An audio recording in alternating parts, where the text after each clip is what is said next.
My camera's doesn't better turn than off. yours. Right, his camera says 2:13, 2:13:12. Whitey. We're back. Whitey. We're So we sort of had this idea of, I think probably, if people sort of just didn't listen to music but imagined it, it would be even a better experience, because I think when I listen to music, I imagine that I'm watching a black and white movie. rainy day, carry on. You know, no, just different songs, but whatever, you know, like we built this city, you know, it's, Good tune too. you know, I'm picturing those 80s rockers that when you hear it, and they're probably standing in the street playing their guitars, you know. That's called busking. You know what I mean? Like it's sort of your imagination of what's happening, you know, or in songs in general. It's like picturing the actual story more than just listening to the words. Well, picture a story, but the music now, I think, I used to listen to music because I could, because there was nothing televised. Yeah. There was nothing, there was no Instagram and bloody Facebooks. What you got was an album cover. Oh, there's the person. Yeah, or a poster if you were. Yeah, a poster, yeah, if you were lucky. Yeah, too much glamorized. People go into See in your studios. face. People go into studios now, even all dolled up and dressed up, and you're like, what do you fucking want to be dressed like that for? Because I'll just keep this revive of that going. We're listening to Joe Sample, by the way, here. See what happens next. So. But listening It's like it's in your face these days. You know, you turn on your phone to check your emails and an ad pops up. You know, the latest song or something. yeah, no, but Like again, years ago. it's all faces and things and glamorized, and you know, there's a lot of terribly ugly people out there as well who look good at times. Yeah. It was like whenever, like back in the day, you were sitting in your parents' house, and the only time you really heard good music was if your parents had like good speakers. Or a wireless in the background. But I remember like my dad having, you know, like a music centre, and it was like a great, record player and tape deck. You lifted the thing up You the lift it top, up. yeah. But he had a big set of Wharfdale speakers, and I always remember he was listening to UB40, Right. and I was thinking that just the feel of that bass. I was going to say, funny enough, the bass, yeah, because it was like I was only a kid, but I was like, you could feel that feeling of the bass, like doing stuff, like touching your skin or something, you know. And I was like, that sounds great, you know. Still to this day, though. The thing is, as well, mate, I'll say, is that it's rare you go into someone's house and have them lovely Wharfdales now. No. Because you know what it is? It's a speaker fucking that size or something. Oh, I just have this smart speaker and that's how I listen to music. They don't hear what we're listening to. My dad's, left and right. And my dad's friend, he's 74, and he's always, from I remember a kid, he always was into his hi-fis. But even now, he's 74, and he bought, not so long ago, he bought a big amp. And it was like 500 quid for this big power amp out of whatever Sultan Sounds or whatever. Richer Sounds. And he has these big floor standing speakers, and all he does, mate, every night is sitting. I seen him today. He had 4 beer under his arm. He's gone up to the house to sit and listen to this music. But it was him that gave me the Steely Dan CDs and Level 42 and all. So like he obviously appreciates his music. Aye. Well, as you say, more not knows but appreciates. I had as a kid in the 70s, late 70s and 80s. My fucking dad was listening. More beers here? Or? Yeah, my dad was listening to William Tell Overture and all that. Yes. But so you're just listening to lines. Dum dum da da da da da da da dum dum da da da da da, you know, or I was listening to a lot of music. Never seen it. The only time I seen music wasn't on a screen like you were watching. By the way, I've got 2 screens in front of us here. There's a lot going on in the studio, but this is chilled out night. Cheers. Cheers. And when I only seen music then was on manuscript, meaning it was written down in front of me from the age of 6, 7. It was like, fucking. So that's what I seen. That was for me like, oh my god, that could look amazing. Now that's all. Watch your screens. Yeah. Some great looking guy with a tan. Yeah. Or some great looking woman. Pearly white teeth. But you rub all that shit off and they're just like, I'm not going to say the rest of us because I'm not like them. But old back to the, as Mark King said, level 42 gave the hero. Level 42, the tattoo. It's not actually back to front, by the way. It's the way he done it. But I was talking about Mark King there, and I forget what I was talking about. So this is a podcast. So basically, I haven't a clue what I'm on about. But music, yeah, no, definitely not. Sometimes. This is only my 4th pint, believe it or not. In the last 5 minutes. That's easily 4 pints from 11 o'clock. It was that you get up the next morning. Only a couple of pints. Must have been a bad I had a bad pint. What? It was the 18th. It's true, isn't it? I know. It is true, but that's like a Billy Conley joke. I fucking drank 10 pints of Guinness and Benedicts when I was only back starting drinking. I didn't drink for months, for 9 months. Like, and me and Margaret went out, and the Untouchables were on actually, and I drank 10 pints of Guinness, and it was in bed. That was a Monday night, and I was in bed from the fucking. To Tuesday, Wednesday, and Thursday, because on the Tuesday I got up, and what the problem was because it hadn't eaten, like, and it was that what it done, the acid in my throat hurt my mouth, so I couldn't eat. Have you ever had that? Seriously? I couldn't eat. I was like, Margaret made fucking spuds and cabbage and things for the sick. Like me, I was in bed like, there's the spuds. It was a Thursday before I came around again, and I sort of thought, in the future, I think I'll just bloody well, I think I'll eat something before I go out. That's true, but no, like society just follow the same bullshit, you know. It's like all about that. It's like when people don't go to work, you know, instead of phoning up saying not being today. To say you're sick or something, you're gonna. I've been up all night vomiting diarrhea. That's the best one, diarrhea. Oh, don't worry about it. Don't come in today and all that. But really, they just don't have the balls to say, look, I'm taking my kids to the seaside. I don't have the balls to go, look. No, I'm not coming in today. I'm not coming in today because you're cunt. They just make up excuses. Look, I've been up all night. Sorry, I'm looking at this playlist as well while we're talking. Exactly, I just love to phone up and go. I done it with a certain band, I can't mention on here. That the guy was lazy about giving me times for gigs and all that and dates. And he texted me one Friday, I think, in an afternoon, just before this man. He used to have a day job as well in this band. He was a singer, guitar player, owned a PA in the band.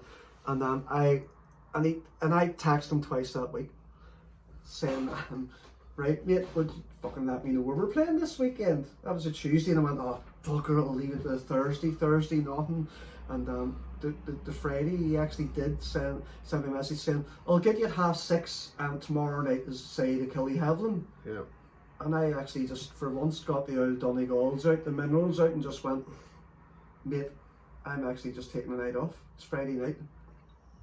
What do you mean I told you about it? I went, no, I've told you, I've sent you 2 texts.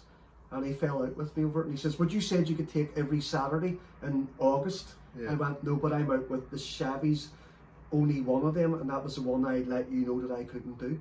So if you get your fucking facts straight, so be it, but you haven't, you know." So in other words, mate, saying to the big boss man, I'm just, when he decides, I'm just gonna whatever. I actually that there and then just went, "No, mate, I'm not doing it. I'm not doing the gig tonight."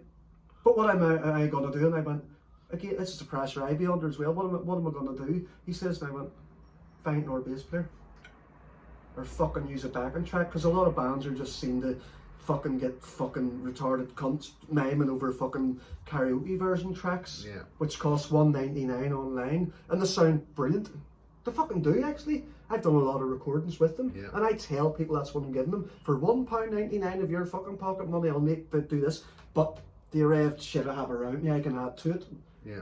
Fucking play bass or guitar and a wee bit of fucking that's a bit banjo when your twanger. Yeah. Oh, Jeffrey, I'll play my fine twanger. But you know, anyhow, we're fucking another advertisement. More beer. It's the same as like, no matter what shop or what you've bought or fucking anything, I know if you have bad experience, like say you bought a new pair of trainers and they ripped and you took them back, Aye. or fucking if you went up to Asda and bought that fucking food and it was blue molded, it's always the same. It's like, oh, I'm really sorry about that. But in actual fact, that person doesn't give a flying fuck. About it, But they're acting like they are. Oh, I'm sorry. Yeah. I'm really sorry about that. It's like, no, you're not, because you probably said that to about 30 people today and didn't mean it once.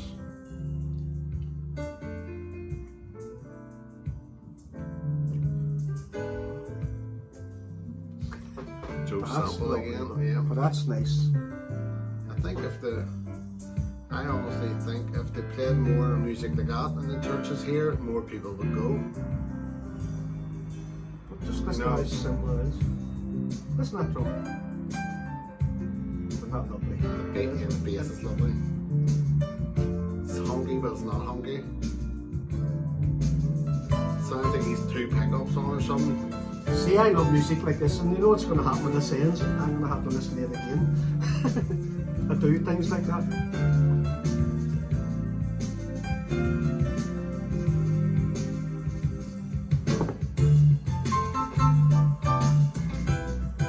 Bass is lovely, huh? He's doing a lot of wee slides down, isn't he? He's like,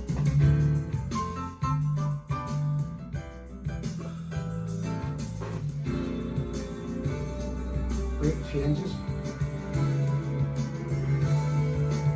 And then it goes back into just mellowed. and see that type of music, like where do you think that like that came from? Gospel, churches, gospel. What do you think they always had that for how long? Since they had blues players on the streets with one string playing a tune. Yeah. Singing. And they always singing it and they're singing. It's free. To sing in the streets, it's free. You don't need a fucking PA and a mic. Yeah. To sing in the streets. Yeah. They don't bust, they're just singing. Praise the Lord, blah blah blah. Just churches over here and stuff are just not even close to the gospel American Not even that. ones. The musicians aren't as close. I don't think the musicians over here they're great players. But they're I hate to say it. just I'm not gonna or get something. into the side of what I do and the clique of musicians that are there and the ones I don't bother with, because maybe I get laughed at for wearing a sparkly jacket to make people laugh, to entertain people. That's where music to me on a stage. Yeah, When you're on the stage, you should be enjoying it and going, fuck, people are jumping up and down with their beers and I'm gonna say, have their smoke, take their pill, do whatever you want, enjoy yourself, you know. Enjoy your fucking life, and that's the way music should be. It's not all so serious. Yeah. So that's just.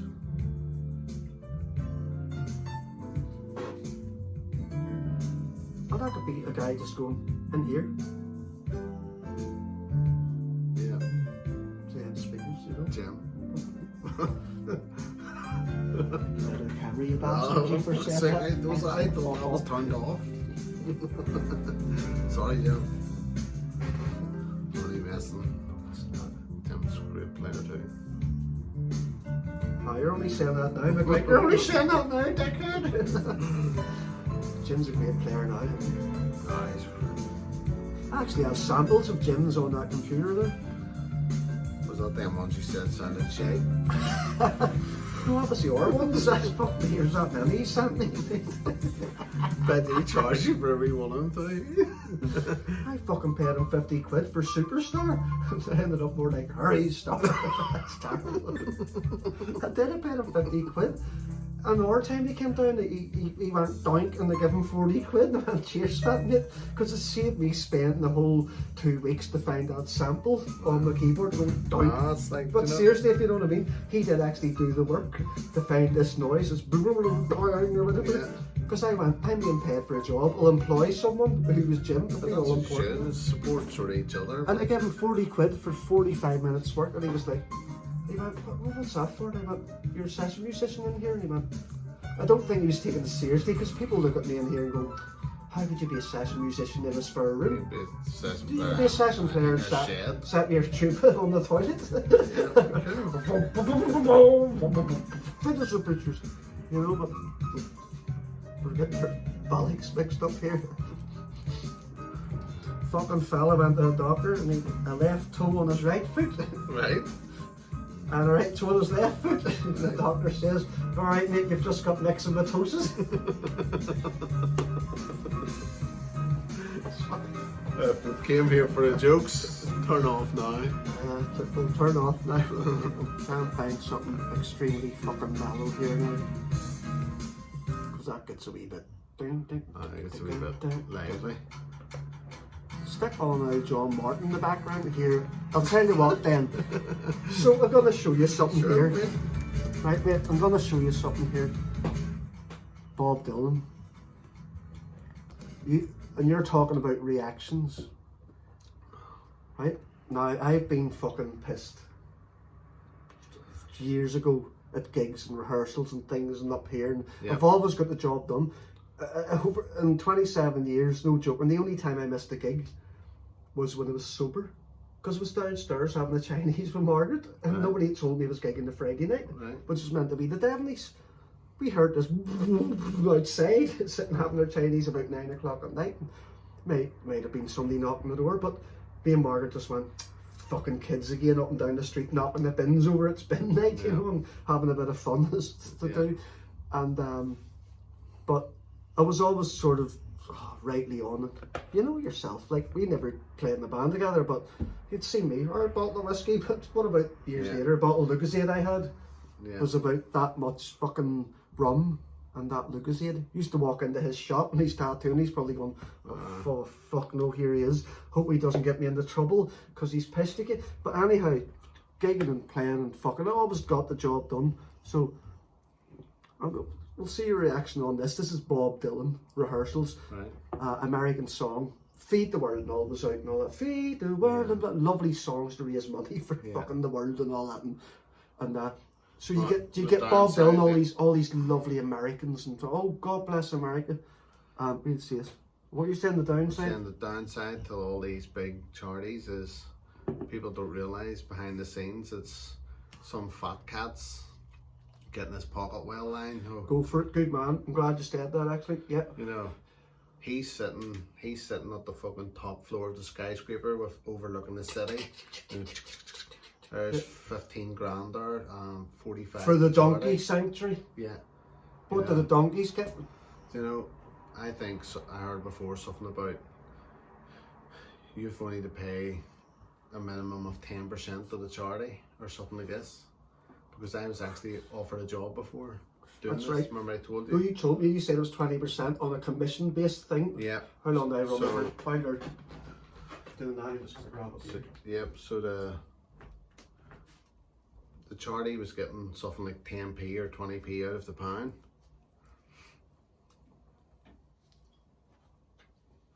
Oh, but here, mate. You know, so the thing is, people, if you're donating money to any charities, find out how much actual money goes to the charity, because you'll be surprised in a lot of cases the charity's probably getting 20% and the rest is paying wages and office space and... Yeah, but what you mean is paying wages to some big fucking plump fella up the stairs, eating steak and red wine for his lunch. You know, instead of giving them money to the actual here's charity. another thing, and I'm going to raise this issue actually in a serious note. I saw an advertisement on the day again. and the poor donkeys, and they're fucking over there in India or Africa or whatever the fuck, right? Yes. And the poor old things lying on the ground, you know, with fucking carrying 300 bricks every hour up and down. And there's fleas Actually, crawling all over. but I actually don't agree with it, right? I don't like that. No, and I don't fucking think things like that should go on. Margaret said to me once, but that's the way they are in them places. I says, they need a good fucking beating to wise up and stop being so fucking cruel, right? So, dead on. So this advertisement again, I've said this for years, says, sponsor a donkey. Fucking EO. Right, dead on. And the poor thing can't get up off its fucking knees or hooves or whatever. Yeah. We need the money to get these donkeys back on their feet again. Know what I said? Well, the fucking minute you pay the money to get them back on their feet again, these cunts are going to send them back to the fucking hills, aren't they? Yeah. Let's send them to the hills again. Oh, the donkey's better. Give it turmeric and a fucking titanium. I've just learned that now. Titanium fucking living, and give them 33,000 bags of cement and get some fucking skinny fucking cunt with a whip. You know what I mean? Beating the thing just to make it and then there'll be another advertisement. Here's where it goes round. Please help the donkeys again. Again. And you know what the thing is? It's kind of ironic because we have to got these donkeys because, well, people's been bad to them and all. Yeah. And they're saying, help us get these donkeys on the feet. Right back on their fucking feet again. But they're begging people for money. So yeah, they're getting the money. No, but they've took all them donkeys in. Yeah. When the actual fact is, if nobody sponsors their money, what's going to happen to the donkeys? Well, there's that fucking true. You know what I mean? If you thought, oh, we've got 5,000 donkeys needing your Do you know help. what it is, mate? They'll probably just let them die or whatever and just go, that's it. So fuck all happens. You don't see the other side You of know it. what I mean? What that is. Again, TV and things on your screens are glamorous. Why are they taking all these animals in when they can't afford to provide for them? You know, so that in itself's like, well, we tried, fuck you know, we didn't. Fucking Laurie didn't give £10 per month, you know. He got us fucking free teddy bear. You know, there's always a... there's 13 mountain lions left in the world. Yeah. You could sponsor one. We'll send you a free... What if 20 million people sponsor the fucking one of them? Yeah. Or the 13 of them? So, yeah. But you own that and you'll get you're right, your teddy bear and your fucking, what? You'll get a certificate saying that you've, you know... Here, listen, this, it could be a cracking fucking ploy. Get your free teddy bear, and when you pick up your free, for sponsoring a fucking mountain lion, get your free teddy bear. When it arrives, register with us. Yeah. Next thing, it's got about 5 kilograms of coke in it. And you go, Mr. Johnson, can we see you at the post office, sir? And he's got did you pack, what do you mean it's a present? And then they get a Stanley knife and go, fucking bag of flour everywhere. You're the blame. That's what they're at. Fucking bastards. You just fucking never know. Like, here's a good idea. Let's set that up now. Would you like to sponsor a budgie car? You will get 2 friendly, fluffy friends in one. Stuffed budgies, fucking sewn together by my wife's fucking mate, with 30 grams of cocaine in each. But we're not telling you that. We're going to send you it, and then you have to cash in on it. And then we sent you the wrong order. Right enough. Can you send us back to our office in to Belfast? a different. That's a good idea as well. Could you send that to a different address? But wait, right, here you see. Now this is seriously like these Americans. We are the world. A big song, fucking amazing thing. Raise money. So we're gonna watch Bob Dylan. This, right. You're not gonna fucking believe this. Well, you mightn't. How this is the worst I've seen somebody off their fucking face.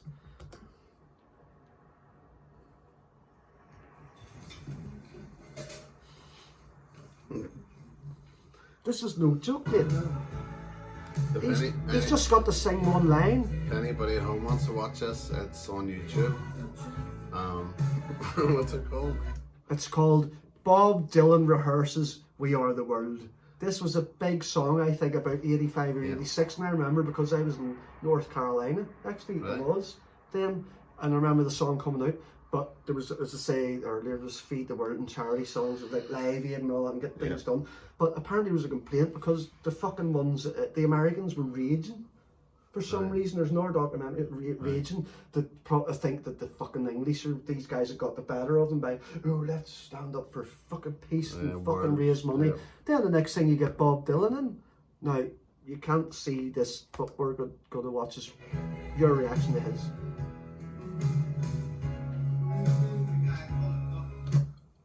Look, play the melody up to just pull it. There's a choice for Steve, listen. It's a time for making. Where's Lionel Rich, you know? Yeah. Stevie Wonder. Stevie Wonder. Wait, the status.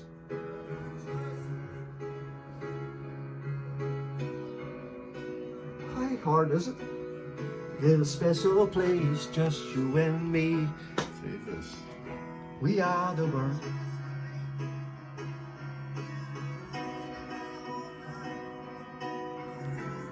But here, The guy hasn't a clue.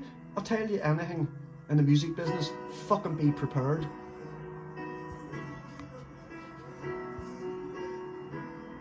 I'm actually going to put this video on the screen for him, overlap the recording anyway.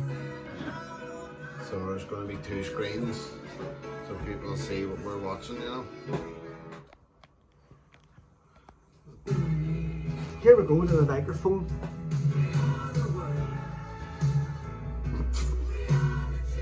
And Lionel Richie That in was the me back. 5 years ago, mate.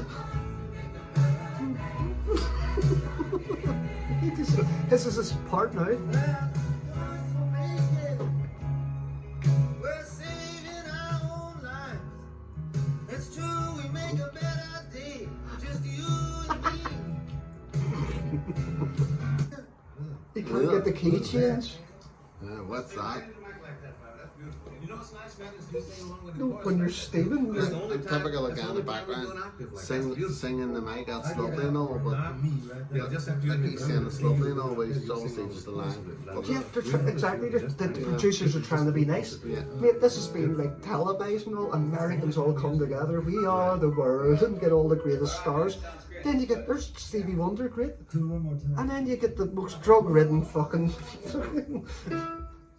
Well, Bob Dylan stoned up. That's That's. But that's a bollocks. You imagine going in the studio to sing, there's a chance of making it. And imagine you torture me to go, would you play the fucking thing again? yeah. We're saving our own lives. You fucking steaming. True, we make a brighter day. Just you and me. We are the world. They're all being nice to him, yeah, sounding great. He knows, Fucking mate, bald that idea. he's shaking himself. He's rocking back and forward. He's getting stressed out. Mate, he's steaming drunk. He's looking at his shoes and all.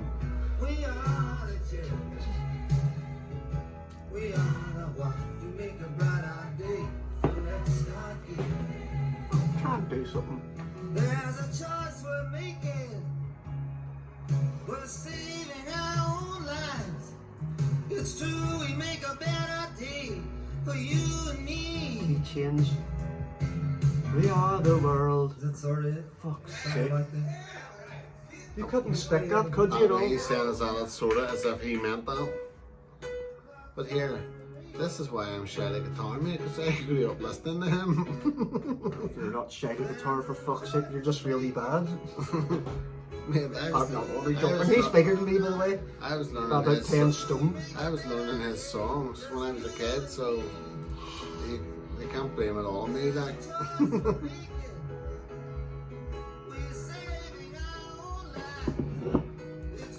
But on a plus note, what a great songwriter. We'll get rid of that. Well, yeah. Songwriting's great, but you don't have to be a great singer or fucking. Like if he didn't write the song and sing it, you would have never have heard it, unless he was one of these corporate boys, you know, wrote songs just to sell. But he was like, no, if you want to hear what I've wrote, you've got to listen to it with my shit singing. And maybe he thought he was great. I don't know. Of course, he thought he was great. You don't take your tape to the fucking your wee demo to the person unless. Or you think you're that shit. Yeah, if you're shit, you're not gonna bother. You're, oh God, I'll put that in the bin. I'll maybe fucking try another one, you know. And if it doesn't work, fucking get up and try it again anyway. Just keep giving them. Personally, more I've shit. never written songs and I've co-wrote songs, but I've never given a fuck either. I've played covers all my life. That's the thing I always say to people and I post on Instagram, like, there's no dramas, just all I do for a living is play covers. Why is everybody running about like, oh my god, look at this and look at this band advertised tonight, Onies and Carrick. Oh my god, that's a shithole. But you know what I mean? It's your posters are all fucking great and all that. Yeah. Fuck, as you said earlier on, talking to someone who we'll mention later, was you're stuck in a fucking chain. You're in a van, freezing cold in the winter. Yeah. You're sleeping bag around, you're with your mate, Yeah. and then you get there and you set up and wait for an hour and all that, and then you go on stage, take the gear down, you're cold on your way home, get up to it the next day again, and I mean the next day because you have to sleep all day to recoup. And there's no glamour, but it's a great fucking learning curve for any musician, is just to get out and play. Yeah. And do it in fucking different audiences. We play pub gigs and then the next thing you're in a nightclub with the arena in Armagh with like fucking 800 people on a Sunday night. But they're up there and these this big tier or whatever, and then fucking they're right beside you, which is great as well. They're right there and you're going, oh fuck, this big cultie's gonna hit me with a fucking bottle of cider or something, you know. But you're playing away and that's your learning, you know. But by the time you've done enough of that and you can actually sit here and play an acoustic and go, Yeah. fucking peace and quiet. But that's what taught me that was all the nonsense in the first place. All the As people don't, they just see the glamour side when they see that poster and but in their heads, you know, you're like these. I don't know. They obviously must be thinking these guys are a big deal, you know. They're looking but that's at the just poster, management they're making like- you look good, and but you're Well, like another side, you're playing fucking workermen's clubs in England. You played 45 minutes, but nobody was allowed to dance. that's And 100%. then they played bingo Played for an bingo hour. on You the stood break. about in a wee smelly, sticky changing rooms. I used it. Sorry, yeah. Well, fucking floor was never mopped, mate. Your feet were sticking to it. Yeah, 4 or And 5 then- people stuck in a and room then- with a sink And then, behind the stage. yeah, That's and all it was, then- a sink. but as soon as it was like, ladies and gentlemen, all the way from Ireland, put your hands together for The, Rick and Larry, you know. Well, Rick and Larry, yeah. Rick and Larry. And then you come on stage smiling all fucking. And the audience are fucking or okay, yeah, and all that. amazing, these guys from So you Ireland. finish your 45 minutes and you're back in that fucking room again going, that was fucking great, wasn't it? Look at the state of this fucking room. The fucking bastards. You cheap fucking cunts. You cheap bastard. But the days as well of travelling long hours, you done exactly the same as what I done. Only I had been in the band, that certain band before you, and then you joined that band. You were travelling 3-4 hours after getting off a boat maybe, and then, oh, but you can't stop. No time to stop. I hate that.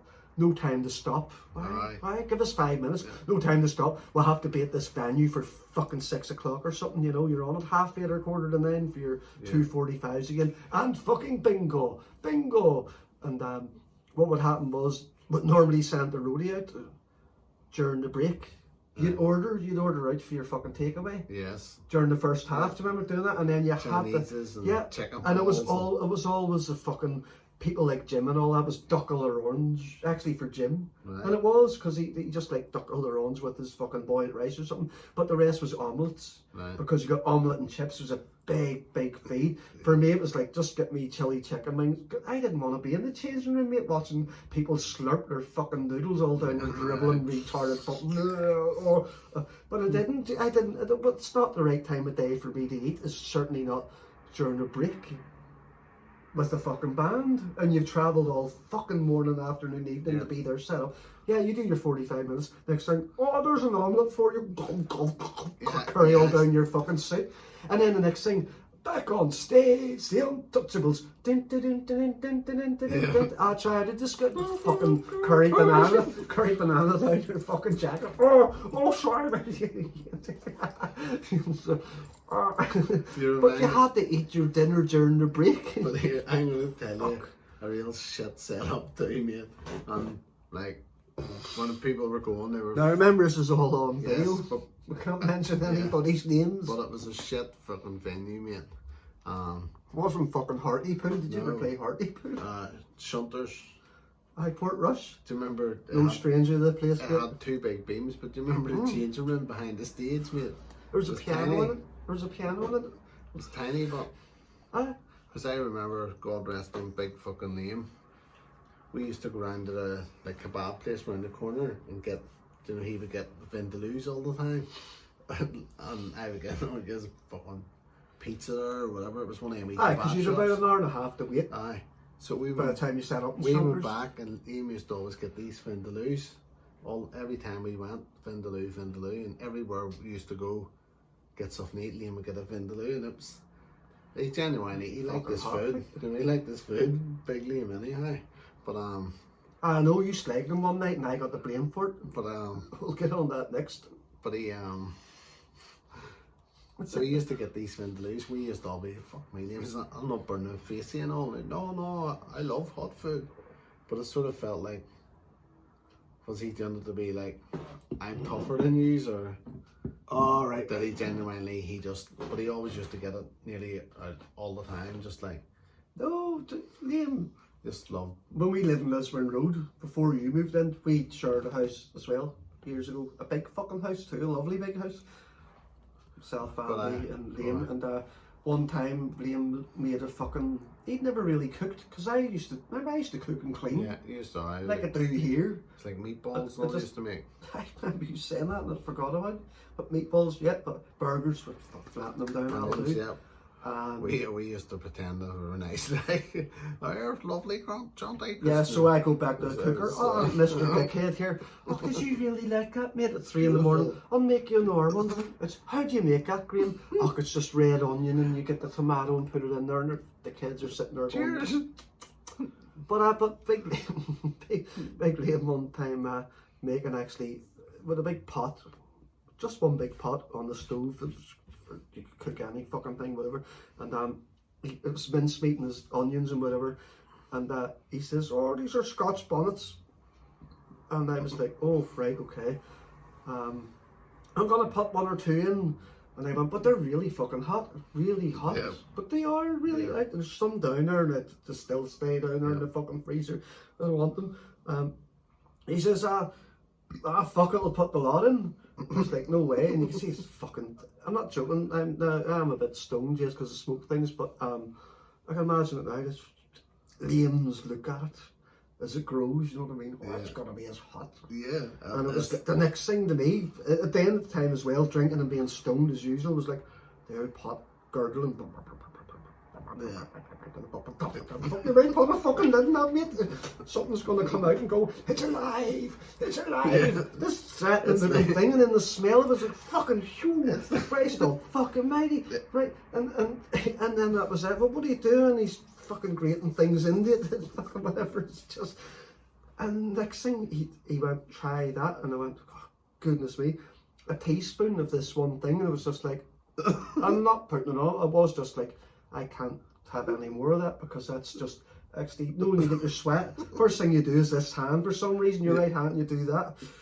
You do that. rub it in your eyes. Well, never mind. Fuck, it's not here. It's another story about cutting peppers and going to the toilet and you're being swanky. Oh, you're wondering what it is. You come back from the toilet, maybe stoned and drunk, and go, "Have I got a disease? But I haven't been with anybody else. What's that woman been up to?" Behind my back. It's stinging the fucking willy clean off me, Gerald. but and that is Northern cutting chilies and then playing with your fucking pea horn. But it burns the fucking nuts clean off you. But you don't, I never the first time realised what that was, and I had to say to Morgan, "It's all burning and all." And she went, "You were cutting chilies, did you go to the toilet without washing your hands?" I went, "Yes." She went, "Well, that's well, exactly, dickhead, that thing there should be on here." I'm starting to stand up. But Big Liam and his fucking chili, it was a mincemeat chili sort of fucking thing. And he poured this big bowl and he sweated and his hair looked, again, I laughed because our mate called McGlink, Ian McGlinchey, a roadie in the band, the Untouched, blah, blah, and he said at one time he seen Liam and his hair was like that. He says, "Fuck me, mate, you look like Jack Nicholson out of the cover of The Shining." When he's breaking the door down with a hatchet and all that. That's big Liam, that's what McLean. Maybe that's what drove the big man to madness, because McLean would have said things like that. Yeah. But it's half of this big bowl down, next thing, oh, sweating like, oh, fucking belly. And he's still eating it, and I'm going, Jesus, and he's sweating, he sat down, oh, beer and the smoke, all, oh, fuck, that's mad. I went, you may fuck that out, mate. He's like, oh, no, not at all. I'm not joking, mate. He fucking went straight over to the cooker again, oh, into his bowl. Oh, and the hair again was all over the place, sweating like fuck. But I was actually going, oh, I'm not joking here, I'm going, are you for fucking real, mate? That's ridiculous. Like 3-4 Scotch bonnets in that one fucking bowl that you would probably feed 5-6 people of just fucking bolognese or something. That's sorry, I was going to tell you was in Sultans, he went round, got this. Oh, I must have interrupted you. Sorry, I fucking stole the show again. Sorry, go ahead. Sultans. Sultans. So I came back, mate, with this Vindaloo, but no joke. Sitting in that wee smelly changing room, he opens this fucking carton, mate, and it looks like fire orange wallpaper paste. What do you mean? He came back with this Vindaloo into the changing room. No, right. Do you remember the wee yellow cartons you opened? Of course, He opens it, mate. And the contents just look like a fiery orange colour. Oh, right, wallpaper paste. Right. I was like, what the fuck's that, man? He's like, a Vindaloo. I was like, mate, I can tell. No, you can tell by looking at that's going to burn the fucking face. Yeah. But he sat in the same thing, horsed it in and sweating. And I was like, man, there's no way you're enjoying that because you're fucking sweating and all. There's no way you can be eating that going, that's fucking lovely. You're fighting against that. But then when you think, I think of Liam and this, or what happened, things like that, like, you know, why are we doing things like that? Because he was he wanting to like take anger out on himself when he's eating? No. I just think he generally liked it. Liam read up on a lot of stuff. Always was reading and things on the internet, let's say, most of it. And he would tell me, but this chili I'm about to take was fucking, for fuck's sake, that's alright. This chili, I've read up and it's 20 Scoville units, 20 million Scovilles. And I go, what the fuck's that, mate? You know? And these 3 million Scovilles for the Scotch bonnet. But if you have your average, that's what he's telling me, if you have your average chili, it's only fucking 10 Scovilles. But these things are like 1 million Scovilles, the Scoville levels, I'm not joking, something like that. And Liam was reading up and sort of going, I wonder how far I could go by doing this and cooking with it and all that.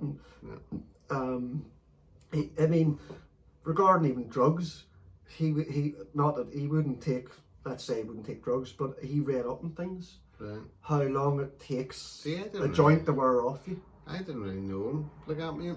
But this was his last days. Remember, I said I hadn't seen him, and I knocked about for about. I got less than 2 years out of him. Yeah.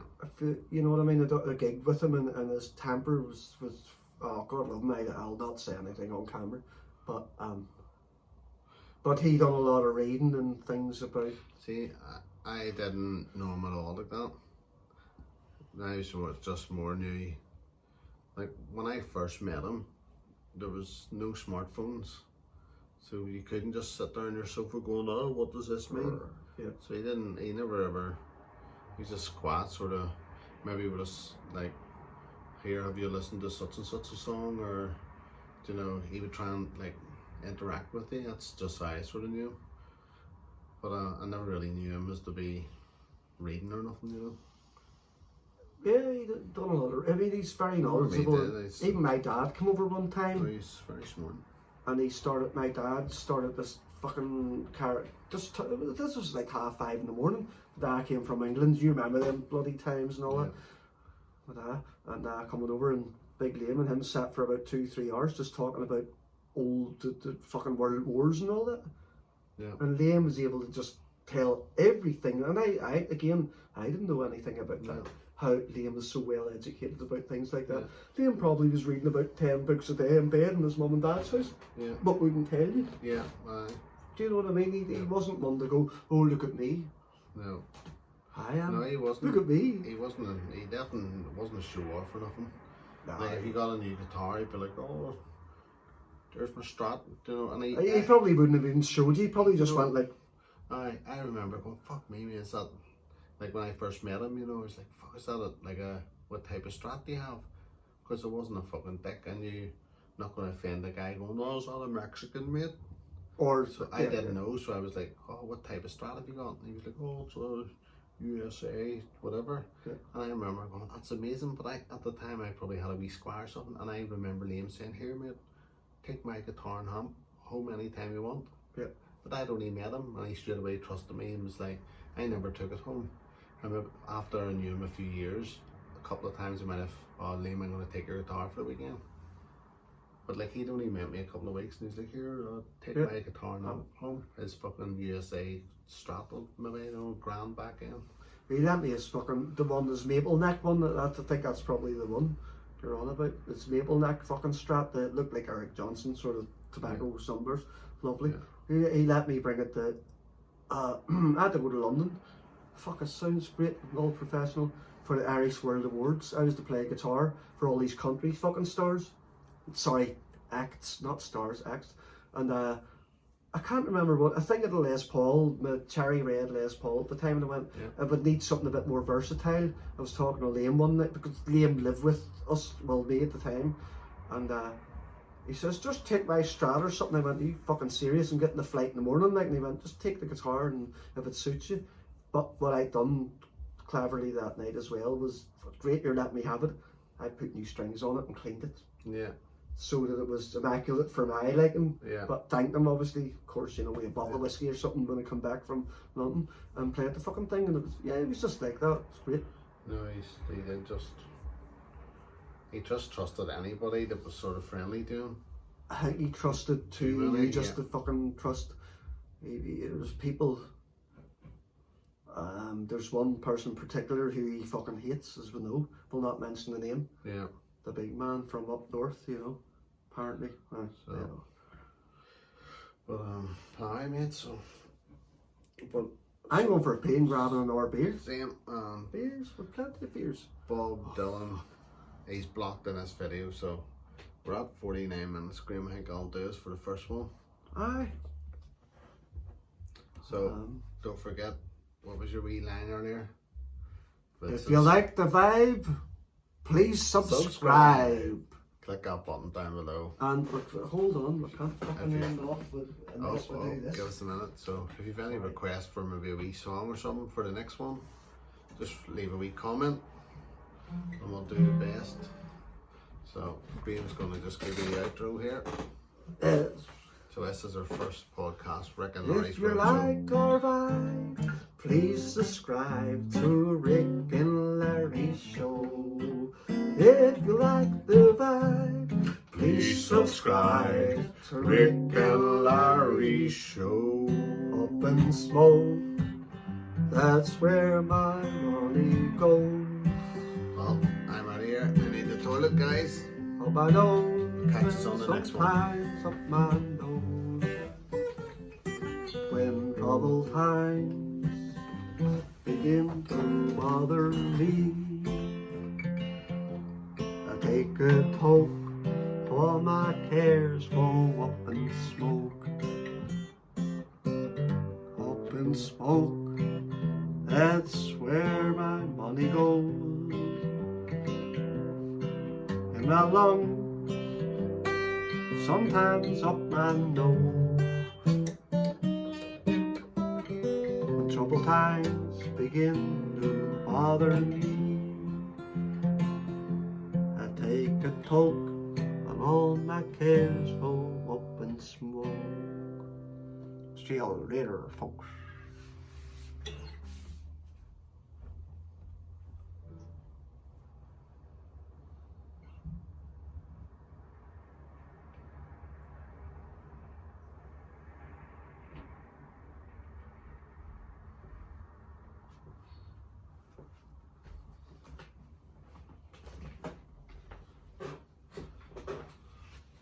The outtakes.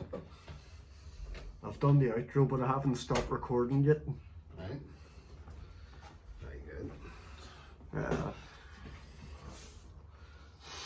So there we go. We're all completely sober now and all that.